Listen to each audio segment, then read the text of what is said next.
కేంద్ర జలశక్తి మంత్రి CR పాటిల్తో CM Revanth Reddy భేటీ అయ్యారు. కృష్ణా నీటి కేటాయింపులు, పలు ప్రాజెక్టుల అనుమతులపై కేంద్ర మంత్రితో చర్చిస్తున్నారు. ఈ సమావేశంలో ఇరిగేషన్ మంత్రి ఉత్తమ్ కుమార్ రెడ్డి కూడా పాల్గొన్నారు. ఈ భేటీ తర్వాత మరికొంతమంది కేంద్ర మంత్రులతో సమావేశం కాబోతున్నారు ముఖ్యమంత్రి. కృష్ణా నీటి కేటాయింపులు, పలు ప్రాజెక్టుల అనుమతులపై చర్చిస్తున్నారు. సమావేశంలో ఇరిగేషన్ మంత్రి ఉత్తమ్ కుమార్ రెడ్డి కూడా పాల్గొన్నారు. కేంద్ర జలశక్తి మంత్రి సిఆర్ పాటిల్తో తెలంగాణ సీఎం రేవంత్ రెడ్డి భేటీ అయ్యారు. కృష్ణా నీటి కేటాయింపులు, పలు ప్రాజెక్టుల అనుమతులకు సంబంధించి కూడా వీరిరువురు చర్చిస్తున్నారు. ఈ సమావేశంలో ఇరిగేషన్ మంత్రి ఉత్తమ్ కుమార్ రెడ్డి కూడా పాల్గొన్నారు. ఈ భేటీ తర్వాత మరికొంతమంది కేంద్ర మంత్రులతో కూడా సమావేశం కాబోతున్నట్టుగా తెలుస్తోంది.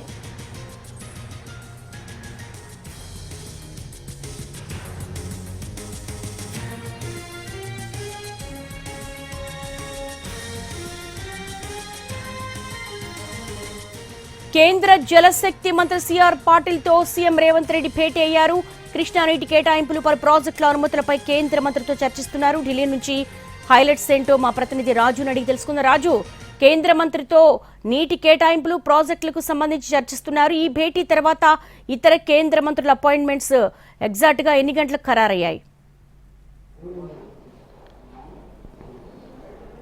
ఎస్ దేవి, ప్రస్తుతము కేంద్ర జలశక్తి శాఖ మంత్రి సిఆర్ పాటిల్తో తెలంగాణ ముఖ్యమంత్రి రేవంత్ రెడ్డి, ఇరిగేషన్ శాఖ మంత్రి ఉత్తమ్ కుమార్ రెడ్డి ఇద్దరు కూడా భేటీ అయ్యారు. అయితే ఇప్పటి వరకు మాత్రం ఇతర మంత్రులకు సంబంధించినటువంటి అపాయింట్మెంట్స్ ఏవి కూడా ఖరారు కాలేదు. సాయంత్రం 6 గంటలకు ఢిల్లీ నుంచి జిల్లా కలెక్టర్లతో తెలంగాణలో ఏదైతే ధాన్యం కొనుగోళ్లు కావచ్చు, ధాన్యం పంటకు సంబంధించినటువంటి అంశంపైన ప్రత్యేకంగా వీడియో కాన్ఫరెన్స్ సీఎంకు షెడ్యూల్ ఉంది. అయితే దానికంటే ముందు ఈ భేటీలో ఏమేమి చర్చ జరుగుతుంది, ఏంది అనే అంశాలపైన కనుక పరిశీలిస్తే ప్రస్తుతం తెలంగాణలో ఉన్నటువంటి ఇరిగేషన్ ప్రాజెక్టులకు సంబంధించినటువంటి అంశాలే కీలక ఎజెండాగా ప్రస్తుతం అయితే సమావేశం కొనసాగుతుంది. ముఖ్యంగా చెప్పాలంటే గత వారం ఏదైతే ప్రధానమంత్రి నరేంద్ర మోడీతో తెలంగాణ ముఖ్యమంత్రి రేవంత్ రెడ్డి ప్రత్యేకంగా సమావేశమయ్యారు. ఈ సందర్భంగా ప్రధానమంత్రి అంటే రేవంత్ రెడ్డి ఇచ్చినటువంటి విజ్ఞప్తులే కాకుండా ప్రధానమంత్రి సైతం తను ఏదైతే కేంద్రం నుంచి తీసుకుంటున్నటువంటి కొన్ని ప్రాజెక్టులు కావచ్చు, తెలంగాణ నుంచి ఏవైతే ఇప్పటివరకు క్లియర్ చేయనటువంటి అంశాలు ఏవైతే ఉన్నాయంటూ